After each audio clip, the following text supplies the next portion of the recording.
October 3rd, Friday of 26th week. Luke 10:13-16. An anecdote can help illustrate the spiritual peril of ignoring God's warnings and the urgency of responding to His message.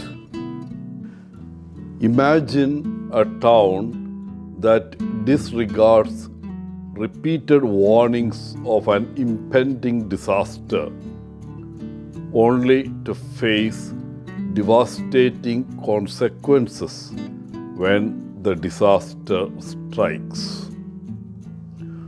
On 26th December 2004, a massive tsunami waves struck the coastal districts of Kanjipuram, Villupuram, Kadalur, Nagapattinam, Kanyakumari, and Thoothukudi in Tamil Nadu. Around 10,000 to 15,000 people lost their lives in this tragedy. In today's Gospel, Capernaum, despite being a central location for Jesus' ministry and witnessing numerous miracles, is warned of severe judgment for its pride and unbelief. The stark imagery of being lifted to the heavens or going down to Hades illustrates the consequences of rejecting God's message. Jesus further emphasizes the authority of His messengers, stating that rejecting them is equivalent to rejecting Him and ultimately rejecting God who sent Him. This underscores the gravity of responding to the gospel message and the accountability that comes with hearing and witnessing God's work.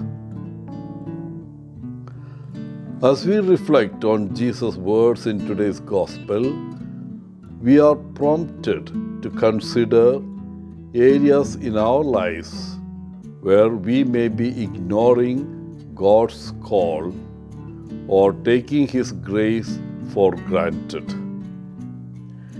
It encourages us to be more receptive to God's messages and more responsive to His works in our lives.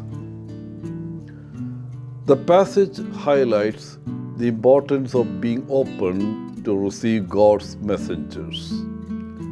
It emphasizes that when we welcome His messengers, we are actually welcoming God Himself. The verse warns that rejecting or dismissing God's messengers is akin to rejecting God Himself. We actively engage with God's Word and teachings by heeding His messengers, allowing ourselves to be guided and enlightened by divine wisdom. Therefore, the passage encourages us to have open hearts and minds, ready to receive and accept God's messengers and the messages they bring. We align ourselves with God's will and purpose by being receptive to His messengers, opening ourselves up to transformation and spiritual growth.